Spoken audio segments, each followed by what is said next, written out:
The Crawford family murder was the July 1970 killing of pregnant mother Therese Crawford and her 3 children at their home in Glenroy, Victoria, Australia. The family car was located at the bottom of a cliff at Lockhart Gorge in Port Campbell on the 2nd of July with the bodies of the 4 victims still inside. Elmer Kyle Crawford, born c. 1930, who has not been seen since the incident, is the prime suspect in the murders.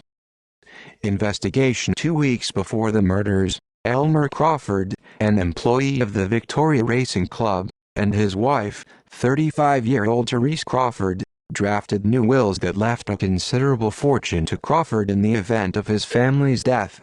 At the time of the murders, the couple had 3 children: Catherine Jane, 13, James William, 8, and Karen Jean, 6.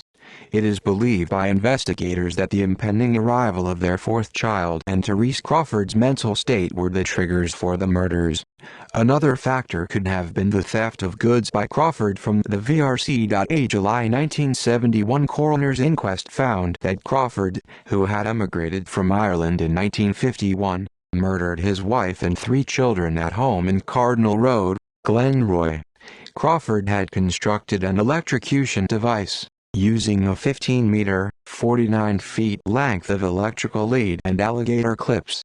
He attached the alligator clips to his wife's ears while she slept and electrocuted her. He then battered Karen to death, presumably using the hammer found in the car, and electrocuted both Catherine and James. He then loaded their blanket-wrapped bodies, along with a motorbike, fuel cans, rifle, and hose into the family's Holden FE sedan. The backseat had also been removed. He then drove them 200 kilometers, 120 miles, to Port Campbell, where he connected the hose from the exhaust to the driver's side window, before pushing the car over the cliff edge in an effort to frame his wife by making the crime look like a murder-suicide. To aid the vehicle's movement, he had also laid a stone pathway across a drainage ditch in front of the vehicle. Search Crawford, who was last seen in his driveway on the day of the vehicle's discovery, has been missing since the murders, although he was reportedly spotted in 1994 in Western Australia by an acquaintance. A reward of $100,000 was offered in 2008 for information leading to his arrest. In July 2010, Victorian police announced that they were, in conjunction with the FBI, attempting to identify a man, via facial recognition technology, who died in 2005 in San Angelo, Texas, United States, that they believed to be Crawford. The man had no fingerprints and carried multiple identity documents. It was announced on the 27th of August 2010 that comparison of DNA from a Crawford blood relative ruled out any connection to the body in Texas.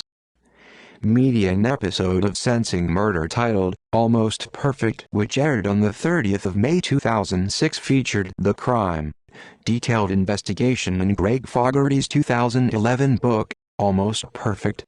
The true story of the Crawford family murders takes a close look at the case from the perspective of someone who lived in the same street at the time of the crime.